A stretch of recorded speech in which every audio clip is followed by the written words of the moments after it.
The autumn sunlight spills gently through my windows, scattering warm golden reflections across the dining table I had spent nearly 3 hours arranging to perfection.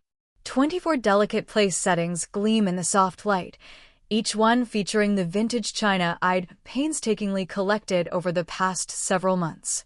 24 crystal glasses shimmer like captured sunlight. 24 chairs remain empty. My phone chimes again, a sharp, piercing sound that slices through the silence with the weight of accusation. For the past hour, I've ignored every alert, hoping they would stop. They don't. With trembling hands, I pick up the device, though it suddenly feels impossibly heavy. The screen floods with social media notifications, and then I see them. Every single one of them. Mom and Dad stand beaming beside Ethan in what is unmistakably his new apartment. Aunt Diane raises her champagne glass high. Uncle Henry has his arm wrapped around my cousin Natalie. In the corner of the photo, grandmother appears frail but content. My mother's caption reads, "So proud of our boy's first home purchase." The Warren family is celebrating Ethan's big milestone. I swipe to the next image, more faces, more laughter, more sparkling wine. Then a video starts playing automatically. Ethan's bright grin flashes across the screen as he laughs with two of our cousins. His voice carries easily through the phone. Clara's always showing off her renovations. But today is my turn. The phone slips from my hand and clatters against the edge of the table. I press my palm to my mouth, but it does nothing to stop the tremor of sobs escaping my throat. Tears cloud my vision as I stare at the untouched appetizers laid out before me. The expensive Cabernet I'd bought because Dad always claimed it was his favorite. The basket of homemade rolls cooling by the window.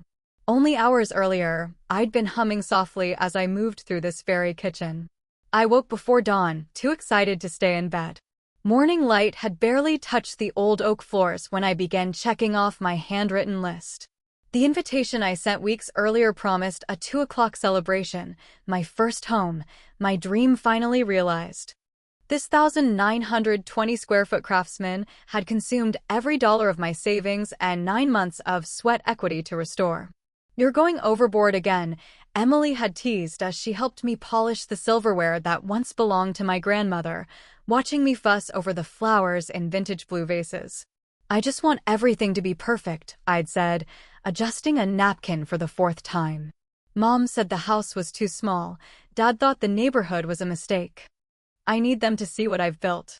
Emily had smiled gently, squeezing my shoulder. "They should be proud of you no matter what." The first sign of trouble came at 1:45 in the afternoon, a text from Mom. "Running a bit late. Start without us." By 3:30, my coworkers Claire and Noah had arrived. My elderly neighbor, Mrs. Eleanor, came with a homemade pie. 3 college friends showed up, arms full of wine and warmth. But not a single family member. By 4:15, I'd called my parents 7 times. Each attempt went straight to voicemail. Ethan wasn't answering either. My texts to aunts and uncles remained unread. At 5:08, Aunt Diane finally picked up. "Honey, aren't you coming to Ethan's housewarming?" she asked, her voice nearly drowned out by laughter and chatter in the background. "He bought a place downtown. Everyone's here celebrating. Your parents said you knew." My throat constricted painfully. "Ethan rents his apartment." "He didn't buy anything," I said quietly. A long pause followed. "Well, that's not what he told everyone. Anyway, he scheduled this last week. Said it was really important to him." "I sent my invitations a month ago," I whispered. "For today. 2 o'clock. Another pause. Then, softly, "Oh dear. Well, we're all here now. Maybe you could stop by later? After your little gathering." I hung up without replying. Now, I sit surrounded by the chairs meant for people who chose not to come. The 7 loyal souls who did arrive exchange uneasy glances across the table crowded with untouched food. 83-year-old Mrs. Eleanor, sharp as ever, stands and raises her glass. Her eyes gleam with quiet strength. "Don't let those empty chairs take your happiness, dear. Today belongs to Clara." The others lift their glasses in unison. Emily leans close, her voice soft near my ear. "This is your real family, the ones who chose to be here." My phone lights up again. Mom is calling. 7 pairs of eyes turned toward me, filled with concern. I silence the ringer with one firm motion and lift my glass. Not today, I say, surprised at the steadiness in my own voice. Today is for the people who showed up. 3 hours later, the last guest waves goodbye and disappears into the darkness beyond the porch. Only Emily remains, helping me seal leftovers into containers, enough food to last several days, a bitter reminder of all the absence. You should stay at my place tonight, she suggests, snapping a lid into place. We'll drink wine and watch bad movies until we fall asleep. I shake my head slowly. I need to be here. This is my home. The word feels fragile in my throat, yet powerful too. Home. It carries new weight tonight. The doorbell rings, slicing through the stillness. Emily and I exchange a wary glance. I'll get it, I say, drying my hands on a towel. When I open the door, my mother, Marion Warren, stands on the porch, pearls glinting under the porch light. Her eyes sweep past me, searching the living room beyond. May I come in? She asks, already stepping forward before I can answer. I move aside, my stomach tightening into knots. She strolls through the entryway, her gaze traveling over every inch, the refinished hardwood floors, the crown molding I spent weeks restoring, the vintage chandelier I hunted down from 3 different antique stores. It's nice, she says finally, lips pursing. Smaller than it looked in pictures, but nice. The familiar sting of her backhanded words burns deep in my chest. Emily appears quietly in the doorway between the kitchen and the living room, her presence steady as stone. Mom, why are you here? I ask, forcing my voice to stay calm. Marion sets her purse down on the sofa before turning toward me. Honestly, Clara, I don't understand why you're making such a spectacle out of this. You're always trying to compete with Ethan, always making him feel lesser. He's finally doing something meaningful and you couldn't even bother to show up. For a moment, I'm too stunned to speak. Emily's quick inhale is the only sound in the room. I couldn't show up, I finally manage, because I was here hosting my own housewarming. The one I invited you all to weeks ago. She waves her hand dismissively. These things happen. You know how busy we all are. Ethan only decided on his party a week ago. He was so excited. Something inside me shifts, cold and sharp. A week ago? I repeat quietly. My invitations went out 4 weeks ago. Marion busies herself by straightening one of the pillows on my sofa, pretending to tidy up as if it gives her words more weight. Ethan has been having a hard time lately, she says, her tone measured, almost rehearsed. When he mentioned hosting a small get-together, we thought it might be good for him. Help him regain some confidence. He told you it was a rental apartment, not a purchase, right? I ask, forcing my voice to remain steady though my chest tightens. Her fingers freeze mid-adjustment. Well, she begins, you know how your brother can be with details. What matters is that he's finally showing some initiative. I study her expression carefully. Mom, I say slowly, a cold realization creeping in. Did you know Ethan planned his party for the same day as mine? She doesn't answer. The silence that falls between us is louder than any admission could be. You knew, I whisper, my voice breaking. You all knew, and you helped him pretend he bought a place when he's just renting. The betrayal cuts through me like glass. You staged a fake celebration just to overshadow mine. Marion straightens her shoulders, the familiar defensive posture snapping into place. Now you're being dramatic, she insists. Not everything revolves around you, Clara. Ethan needs our support more than you do. You've always been the independent one. Independent. The word sears my throat. I've been independent because you left me no other choice. My voice trembles at first, then strengthens with every memory that surfaces. My entire life, you've ignored my achievements while applauding Ethan's mediocrity. Marion's eyes widen. She's never heard me speak to her this way before. When I made the honor roll, you skipped the ceremony because of one of Ethan's average football games. When I earned a scholarship, you spent the evening consoling him because he didn't get his, though he barely managed a C average.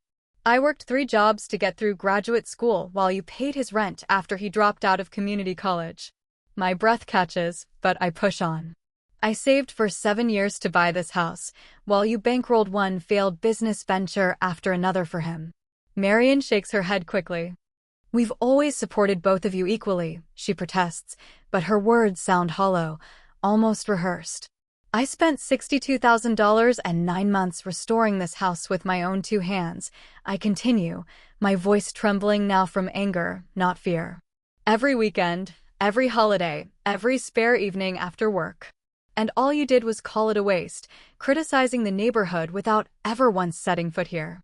Her expression sharpens. After everything we've done for you, what exactly have you done for me? The question bursts out of me, raw and unrestrained. Tell me one thing you've done to support my dreams the way you've supported Ethan's. Her silence stretches long and unbroken. Emily stands quietly nearby, bearing witness to a confrontation that has been decades in the making. This house is mine, I say finally, walking to the front door and pulling it open wide. I earned it. Every inch of it. Get out. Marian's mouth opens in stunned disbelief. This isn't how our arguments usually go. I'm the one who apologizes first for upsetting her, for being too emotional, for daring to want acknowledgement. Clara Elise Warren, she snaps, her voice trembling with outrage. You do not speak to your mother like that. I just did, I reply evenly, the calm in my voice startling even me. Please leave. Her jaw tightens as she snatches up her purse, indignation stiffening her posture. Your father will hear about this, she warns. I'm sure he will. The door closes behind her with a quiet finality that feels like an earthquake. I lean back against it, the weight of years pressing down and then lifting, just slightly. Emily steps forward and wraps her arms around me. I'm proud of you, she whispers, and I believe her. By the time morning sunlight filters through my kitchen windows, I haven't slept.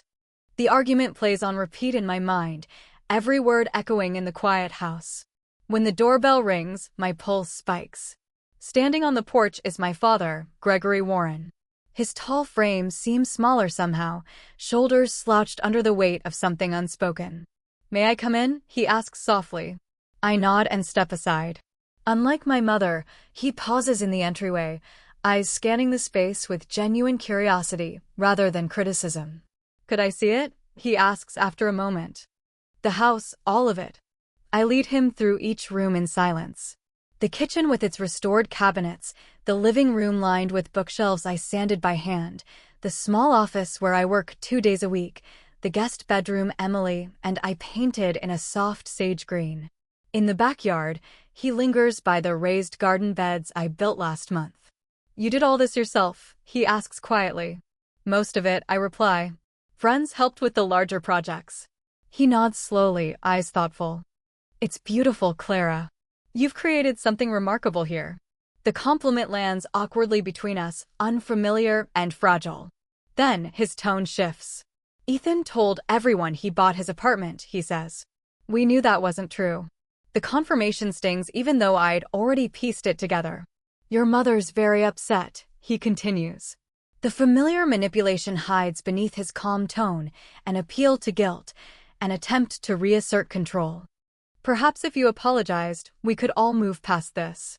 I won't apologize for telling the truth, I answer evenly, or for asking for the respect I've earned. His expression hardens slightly. You know, Clara, we're not getting any younger. And our estate. I don't need your money, I interrupt before he can finish. I never did. His eyes narrow, and for the first time I see the flicker of something raw, anger, maybe, or the loss of leverage he thought he still held.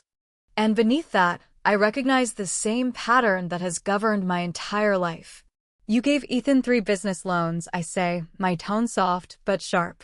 The sporting goods shop that folded in 6 months. The food truck he sold after 3 weeks. The investment plan that turned out to be a pyramid scheme. He has potential, my father says immediately, like a reflex. He just needs encouragement. And what about me? I ask. Did I ever have potential worth encouraging? He doesn't answer. His silence fills the room, heavy and suffocating. A car pulls into the driveway outside. Emily steps out with her friend, Dr. Valerie Hines. Behind them, Mrs. Eleanor parks her aging Buick, balancing a covered dish in her hands as she heads toward the porch. My phone lights up with messages, photos, warm words, and support from the coworkers who came yesterday. I should go, my father says, his frown deepening as he watches the women approach. Your mother expects you to call. The family has endured enough drama. You can't threaten me with being cut off from the family, I reply, guiding him gently toward the door. That's already been my reality for a long time. He pauses at the threshold, his voice low and final. This isn't how families treat each other, Clara. I know, I say softly. That's the problem. The door closes with a muted thud, and I lean my back against it, releasing a long breath that seems to carry years of tension. Dr. Hines steps closer, her calm gaze steady and kind. That's the first step, she says gently, her tone more observation than praise. Recognizing the pattern. For 7 days, that little red notification dot on my Instagram app has haunted me, bright, insistent, a reminder of wounds I'm trying to ignore. Every time I unlock my phone, it sits there like an open dare, taunting me to look at the damage my family continues to cause. I'm sitting in my home office, surrounded by the pale green walls I painted myself, when another text buzzes through. Aunt Diane again. Your mother is very upset. When are you going to apologize? I set the phone down on my desk, refusing to reply. The wooden surface still smells faintly of lemon oil from yesterday's polishing. Outside my window, the maple tree in my backyard glows gold under the October sunlight. Ethan's Instagram remains unchanged since my housewarming, the same gallery of staged smiles and champagne toasts, the captions still boasting of his first home purchase, while dozens of relatives cheer him on in the comments. Not one of them questioned it. Enough, I whisper to the quiet room. I open my camera roll. Waiting there is a photo Emily took 3 months ago, me standing on my porch, holding the keys to this house, pride and exhaustion written all over my face. My thumbs hover for only a second before typing the caption that's been forming in my mind for days. Renovation completed on my first home purchase. From rewiring to refinishing these 100-year-old floors myself. Thanks to everyone who supported this journey. Hashtag first-time homeowner, hashtag renovation, hashtag craftsman style. No mention of betrayal. No tags. Just the truth. As I hit post, memories flood back. Working 60-hour weeks, juggling my data engineering job and weekend freelance coding to save every cent, living in a cramped studio with hand-me-down furniture from college. Losing 3 potential homes in bidding wars before finding this craftsman, too old and too much work for most buyers. I remember standing in the empty living room after signing the papers, the air heavy with dust and hope, pressing my palm against the worn wooden archway. No parents to celebrate with. No brother to lend a hand. Just me, a set of keys, and a house that needed as much mending as I did. Ethan's story, of course, was different. Our parents had paid his first and last month's rent, furnished his apartment, even hired movers. I did everything alone. My phone vibrates again, this time from Hannah, my cousin on Dad's side, one of the few who still sees clearly through the family fog. Thought you should see this, her message reads, followed by screenshots from the extended family group chat. My stomach twists as I scroll through the familiar chorus of voices. Aunt Diane. The situation with Clara is getting out of hand. Marion is beside herself. Uncle Henry, Ethan says she's just jealous of his success. Always has been. Cousin Jared, we all know Clara's always been difficult. Remember that tantrum she threw at Thanksgiving when she was 16? The tantrum they're referring to is the moment I burst into tears after realizing no one remembered I'd been accepted to MIT with a partial scholarship. That night, they spent the entire dinner praising Ethan's C+ in high school math. More screenshots follow, lines of text that read like the script of a family myth I've spent my whole life fighting against. Clara, the troublemaker. Clara, the overly sensitive. Clara, the one who never fits in. Each word tightens like a noose around my chest. Later that afternoon, Dr. Hines's office smells of sandalwood and old books. I sit in the familiar leather chair, its creak filling the quiet as I recount the messages. The golden child versus scapegoat dynamic is textbook in your family, she says, her voice calm but direct. Ethan has been cast as the one who can do no wrong. You've been assigned the role of the one who can never do enough. I've suspected it for years, I admit, but seeing it written out like that, it feels like they're living in some alternate reality. Dr. Hines leans forward slightly. What would your life look like if you stopped seeking their approval? The question lands with the force of truth. For a long moment, I can't answer. I'd be alone, I whisper finally. Cut off completely. Her expression softens, but she doesn't look away. Are you sure? She asks. From what you've told me, you already have people who see you clearly, Emily, your coworkers, Mrs. Eleanor. People who choose to be part of your life. I hesitate. They're not family. Aren't they? She counters gently. What makes someone family, Clara? The question follows me home, looping in my mind as I pull into the driveway. Emily's car is already there, along with 3 others I recognize, friends from work, paint cans and rollers visible through their back windows. Surprise! Emily calls from the porch, waving her arms as the group behind her grins. Painting party for the guest bathroom. We brought pizza and wine too. Inside, Mrs. Eleanor is already arranging fresh flowers on the dining table. Cuttings from my garden, she explains, smiling. And before I forget, I'll show you how to prune those rose bushes before winter. My grandmother taught me, and someone should keep the tradition alive. Over the next 2 weekends, my house hums with laughter, paint fumes, and the rhythmic sounds of brushes against walls. The emptiness that once filled these rooms is replaced by warmth and companionship. Claire and Noah, my coworkers, start dropping by for dinner regularly. Mrs. Eleanor shares her secrets for growing perfect tomatoes come spring. For the first time, this house feels alive. One Wednesday evening, as I'm cooking dinner, the doorbell rings. Through the frosted glass, I recognize the silhouette immediately, tall, relaxed, one hand tucked casually into a pocket. Ethan. When I open the door, his familiar grin is already in place.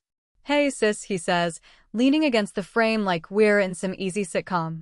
Place looks great. I don't invite him in right away. What brings you here, Ethan? He shifts his weight, his confidence flickering for just a moment. Things got a little out of hand with the apartment thing, he admits, eyes darting toward the floor. Mom and Dad might have overreacted.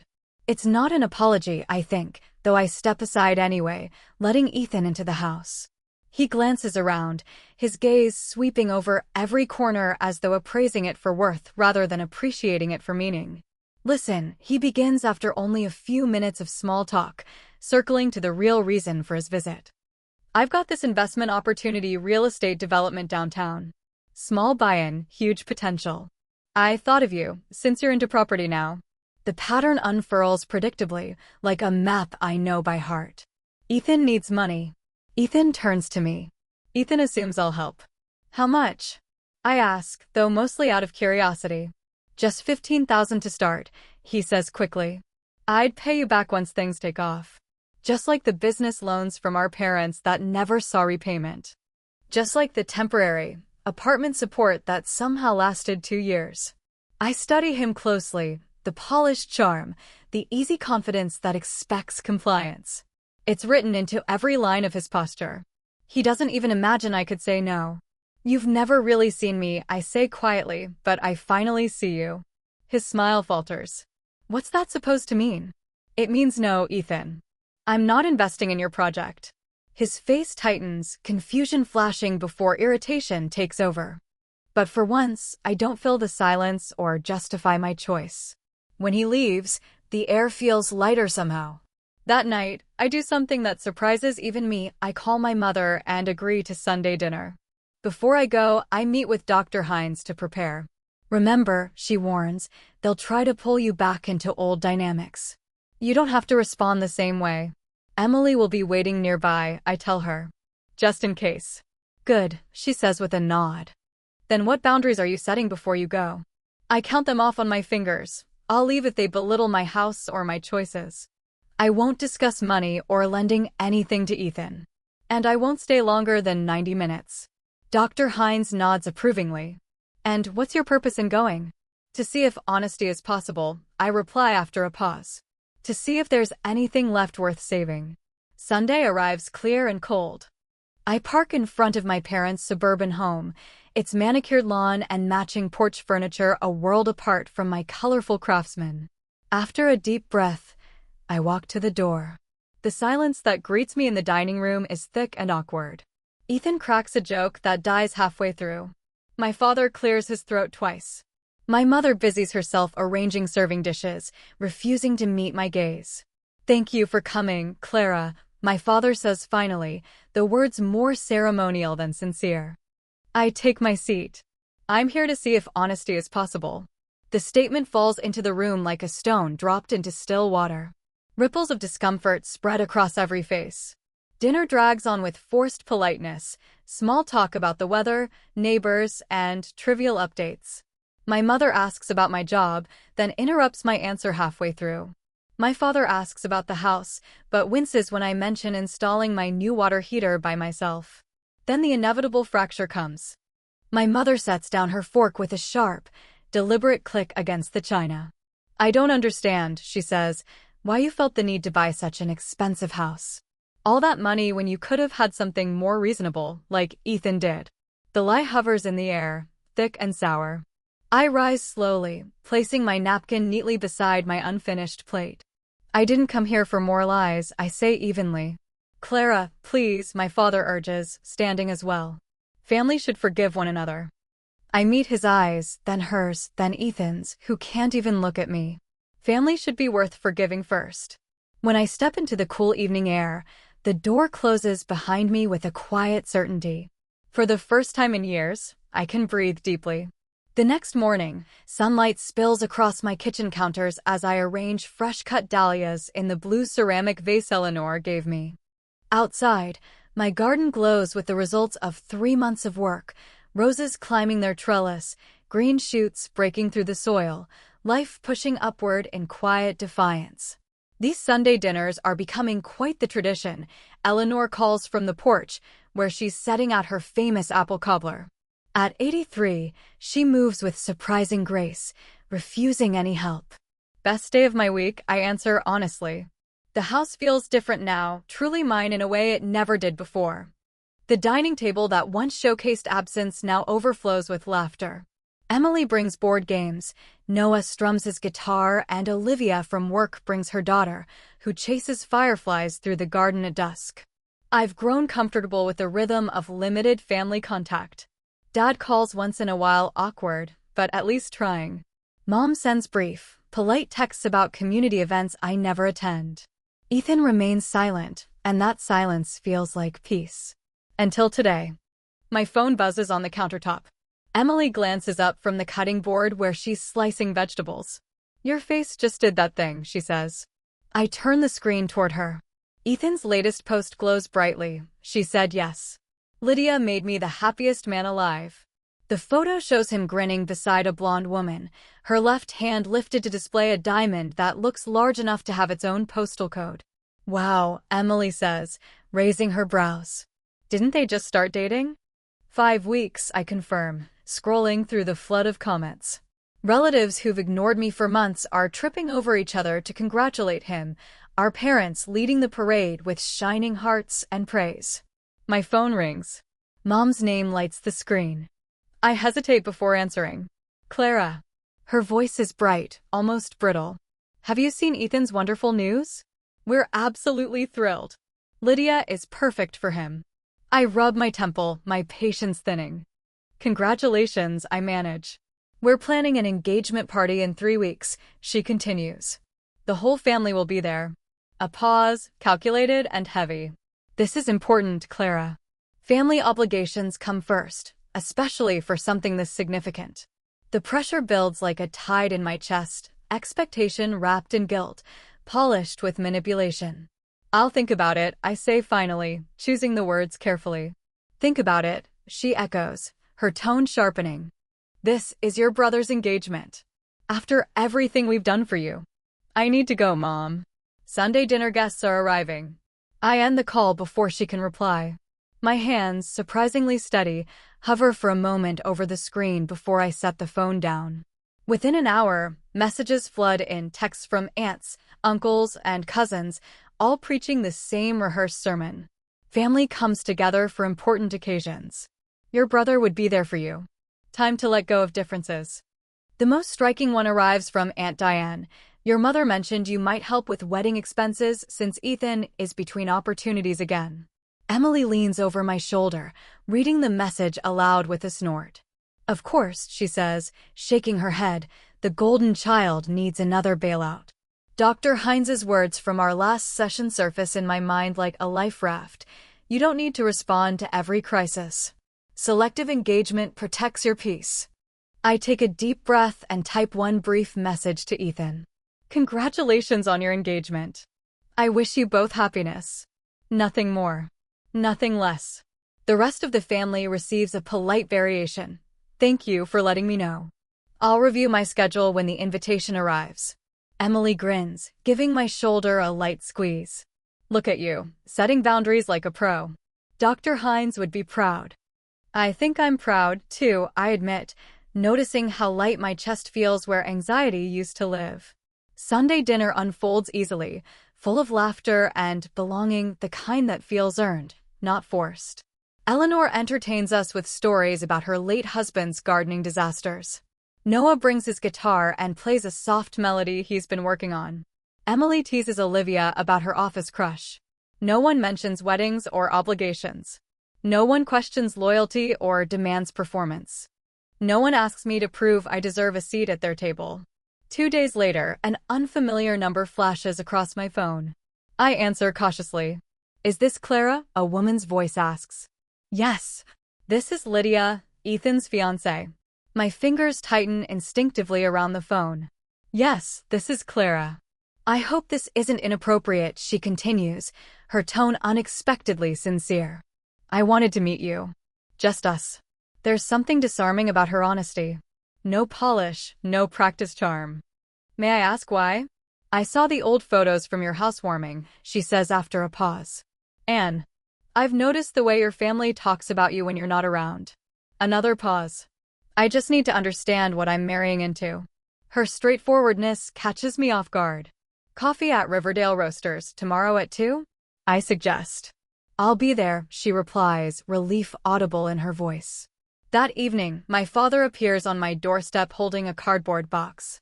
May I come in? He asks quietly. I nod, stepping aside. For once, he pauses at the threshold, respecting the boundary instead of assuming entry. He sets the box gently on my coffee table. Found these in the attic. Thought you might want them. Inside are photographs I've never seen: me at 5, grinning with a science fair ribbon, me at 12, sanding wood beside Grandpa in his workshop, me at 16, standing proudly next to the used car I'd bought with my own savings. I took these, Dad says softly. Your mother thought it was a waste of film, everyday moments, she said. My throat tightens as I lift a photo of me in a graduation cap, joy blazing across my young face. Dad stands beside me, smiling faintly, something rare in those years. We failed you, he says simply. I failed you. The words land heavy. Not triumphant, not vindicating, just real. A truth too long delayed. He sits forward, rubbing his palms together. Ethan told everyone the engagement ring was paid for, he admits. It's not. He used Lydia's credit card, promising to repay her. I let the silence stretch, giving him space to feel the discomfort. Your mother wants me to convince you to attend the engagement party, he adds. To bring a generous gift. His eyes meet mine. She doesn't understand that things have changed. Outside, Eleanor's wind chimes tinkle faintly in the cool breeze. Some things have changed, I say quietly. Some haven't. He nods, accepting the truth without argument. When he stands to leave, he pauses at the doorway. The house looks beautiful, Clara. You've built something real here. 2 hours later, the front door swings open again, without knocking this time. My mother storms in, radiating her old authority. This ridiculous distance has gone on long enough, she declares. You will attend Ethan's engagement party and behave like family, or you won't be family. It's that simple. Once, that threat would have reduced me to silence. Now, it feels strangely hollow. That's not a choice you get to make anymore, I tell her calmly.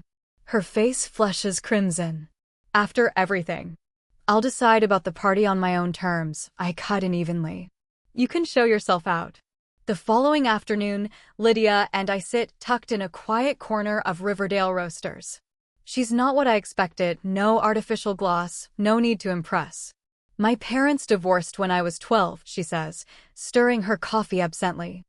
My father was a lot like Ethan. Charming, but always the victim. My mother enabled him until she finally couldn't anymore. Understanding flickers between us like recognition in a mirror. Are you sure about marrying him? I ask gently. Her smile tilts, weary and honest. No, but I need to see things clearly before I decide. I nod, thinking carefully before I speak. I'll come to the engagement party, I tell her. Not for them, for me. And for you. Later that evening, as the sun dips low, Eleanor helps me deadhead roses in the garden. Will going back into that environment hurt you? She asks, her wrinkled hands steady over the blossoms. Maybe, I admit. But I'm not the person they still think I am. Eleanor nods knowingly. Family isn't who you're born to. It's who truly sees you. I glance toward my home, the windows glowing softly, the garden thriving under my care. This house taught me what family should be, I say, realizing how true it feels. People who show up. People who stay. People who see you, even when it's not easy. The breeze carries the scent of roses and earth, growth and boundaries woven together. The day of the engagement arrives. The cream-colored walls of the Westbrook Country Club blur past as Emily and I step through the entrance. The weight of my decision presses against my shoulders, but my back remains straight, my chin lifted. You look stunning, Emily whispers, squeezing my hand. Simple elegance always wins. I've chosen a forest green dress, quiet, graceful, unpretentious. No statement jewelry. No elaborate hair. Just me. The hum of conversation fades as we enter the reception hall. Relatives freeze mid-sentence, glasses paused halfway to lips. Some manage stiff nods, others avert their eyes. I spot Aunt Diane whispering behind her hand to Uncle Henry, their eyes darting toward me. Near the gift table, Ethan's smile falters when he sees me. He'd expected my absence, a convenient excuse to call me difficult once again. Lydia spots me across the room, her face lighting up with unmistakable relief. My parents move toward me in unison, their smiles polished and practiced, more performance than sincerity. Mom's relief sharpens almost instantly into something colder, calculating. Dad rocks slightly on his feet, the same subtle motion he always uses when conflict looms and he's unsure which side to protect. You came, Mom says brightly, her tone loud enough for nearby relatives to hear. How thoughtful of you. Wouldn't miss it, I reply, keeping my voice calm and unbothered. The air between us hums with unspoken tension, the weight of years pressing down. For 20 minutes, I engage in hollow small talk with distant cousins who suddenly find the weather or buffet selection fascinating. Then, while I stand at the refreshment table sipping sparkling water, Mom appears at my elbow, her expression polite but her voice low and sharp. Listen carefully, she says, arranging her face into a pleasant mask for any onlookers. Don't mention your house tonight. This is Ethan's moment. The words trigger the familiar script. Marion commands, Clara obeys. But that pattern is fading, thread by thread. Dad hovers a few feet away, visibly uneasy, torn between maintaining peace and intervening. Mom, Not everything has to revolve around you, she interrupts smoothly, adjusting canapes on her plate as though that small act could restore control. Just once, let your brother have his moment without competition. Before I can respond, Lydia approaches in a cream cocktail dress that glimmers softly under the chandeliers. Her eyes flick between Mom and me, immediately sensing the tension. There you are, Clara, she says with deliberate warmth. I've been hoping to find you. Mom's smile tightens like a stretched thread. We were just discussing family matters, dear. I inhale slowly, grounding myself. Dr. Heinz's voice echoes in my mind. Your response belongs to you, not to them. I turn to Lydia and return her smile. I'm here to celebrate you, Lydia. Nothing else matters tonight. The sincerity in my tone stills the air. Mom's fingers tighten imperceptibly around her glass, her control slipping. Lydia gently links her arm through mine and leads me away. "Thank you for coming," she whispers once we're clear of the table. "It means more than you know." The evening continues in a delicate choreography of politeness, smiles stretched too wide, laughter timed too carefully. Then Ethan rises, champagne flute in hand, and clears his throat for a toast. "Lydia and I are so grateful to have everyone here tonight," he begins, his practiced charm in full effect. "This year has been full of milestones for us, my new home purchase, this engagement." Lydia's expression falters mid-smile. Across the table, her gaze meets mine, the lie unraveling in real time. A ripple of discomfort moves through the crowd. Aunt Diane suddenly finds her plate fascinating. Uncle Henry coughs into his napkin. I stay perfectly still, sipping my water, saying nothing. The silence of truth is far louder than any correction could be. Within minutes, the illusion collapses under its own weight. Lydia excuses herself, pulling Ethan aside near the terrace doors. Their hushed argument carries despite their attempts at discretion. His gestures grow erratic, desperate. Mom pretends to rearrange the centerpiece. Dad studies his watch like it might deliver him from the scene. Later, I step out onto the terrace. The cool spring night greets me like relief.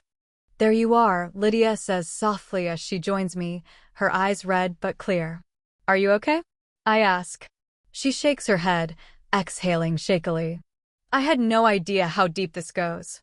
The apartment, the job promotion he never got, the savings that don't exist, her voice breaks. "Your parents know, don't they?" "Yes," I answer quietly. "They've always known." She looks out over the darkened golf course. "How do you deal with it? This family?" "I'm still learning," I admit. But choosing truth helps. Even when it hurts. The terrace door swings open with a crash. Ethan storms toward us, face flushed. "What are you doing?" he snaps. "You're turning her against me." Lydia steps forward, her voice firm. "She's just being honest, Ethan." "Honest?" he spits. "She's always been jealous of me. Ask anyone in the family." "I already did," Lydia replies quietly. "Your cousin Owen seemed confused about your so-called apartment purchase." The mask slips from Ethan's face, the polished charm giving way to raw entitlement. "So what if I rent?" "Everyone exaggerates sometimes." "This isn't about the apartment," I say evenly. "It's about the pattern." Several relatives who've wandered onto the terrace freeze mid-step, drawn by the rising voices. The mythology begins to crumble in the open air. "I should go," I murmur, collecting my purse. "Clara, don't make a scene," Mom's voice cuts from the doorway. Dad steps beside her, his tone quiet but resolute. "Let her go, Marian. We've done enough." The words hang heavy in the night, the first sign of acknowledgement from him I've ever heard. Mom stares at him, stunned by the breach in her script. I walk past them, my steps steady, head high. The crowd parts, confusion and dawning understanding passing between faces. Outside, the spring air feels cool and alive. Emily waits by the car, eyes full of silent questions. "Ready?" she asks.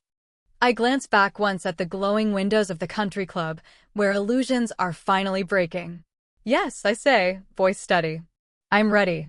Sunlight now filters through new curtains, spilling golden light across my dining table. A year has passed since I last sat here surrounded by empty chairs. Today, 8 place settings gleam beneath the soft light, each paired with vintage blue vases holding roses from my garden.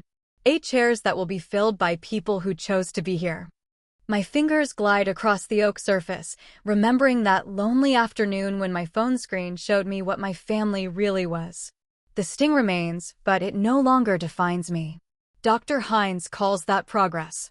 "Something smells incredible," Emily says, appearing in the doorway with a bottle of wine. She's been here since dawn, helping me prepare for tonight's dinner, our Sunday ritual for nearly a year now. "Eleanor's recipe," I tell her, smiling as I adjust a napkin. She swore her pot roast could fix anything. The walls around us tell our story better than words could. Photos of my chosen family fill spaces once reserved for blood ties, Emily and me painting the living room, Noah and Claire installing the bookshelves, Mrs. Eleanor, smiling proudly beside the garden she helped me start before her health declined last winter. "You should see the backyard," I say, leading Emily to the door. Outside, The garden glows with life. Roses climb the trellis, hydrangeas bloom in soft clusters, and the vegetable beds overflow with green. Eleanor taught me patience, I say softly. She told me once that gardens mirror healing. They both take time, care, and the courage to grow roots where things once refused to bloom. Some relationships bloom quickly, others require seasons of careful tending, and some never take root at all. Dr. Hines and I now meet once a month instead of every week.